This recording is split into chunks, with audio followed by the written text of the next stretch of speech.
Hey guys, we've just come in from one of our wild and wonderful trips. Absolute blinder, and I just thought we would take the opportunity just to explain a bit about them.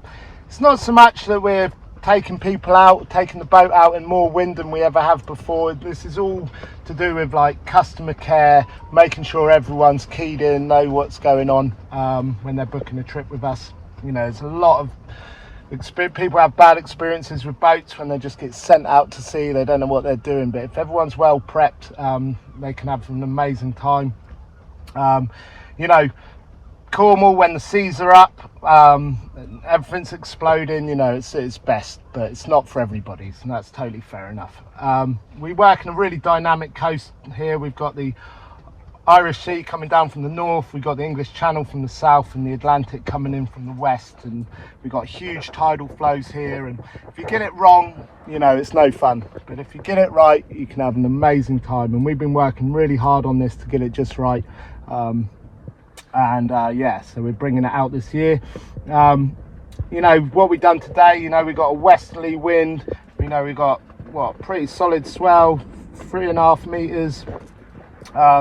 And we've just had a complete blinder, everyone comfortable, dry for most of the trip. There was areas where there was a bit of spray, but nothing to write home about. And we've just sort of climbed up the coast here using the shelter of the coast. Harry flatters through this section, nice little start at Mousehole, and as we come round, the seas just slowly get bigger, so everyone's got time to get used to the conditions. And then we just climb up the coast nice and slow, showing you all the sights, really beautiful. And you know, everything's getting bigger and more lively as we go. And what's lovely about doing these trips is, you know, if it is getting a bit much, we just turn around, come downwind.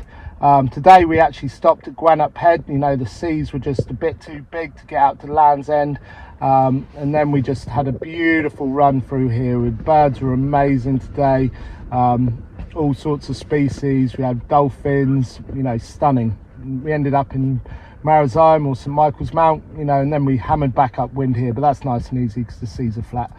Last week we were running the same trip, you know, the wind picked up, and you know, we swapped a few trips around, and we would actually manage to get out to Land's End and Longship's Lighthouse, but that's because we had a bit more north in the wind.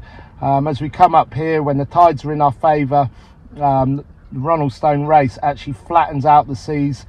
We can climb all the way up this coast, and then using the reef out at Longships to sort of guard us from the swell, easy crossing. And then from Longships, you know, you just step out into the wild, and you know, doesn't matter how big the swell is, you can just surf it down all the way back in the bay, right through the race into the bay, coming back round, once again getting sheltered from the bay to come back into Penzance. And you know, it's stunning, you know, especially through the race here, everything's moving. You know, it takes a lot to have everything keyed in, having the right equipment, the right boat and the right knowledge. You know, our guides are amazing. I've been at sea for 20 odd years in high seas, so you can feel really confident, really comfortable. And yeah, absolute blinder of a trip today. So yeah, that's what Wild and Wonderful is all about.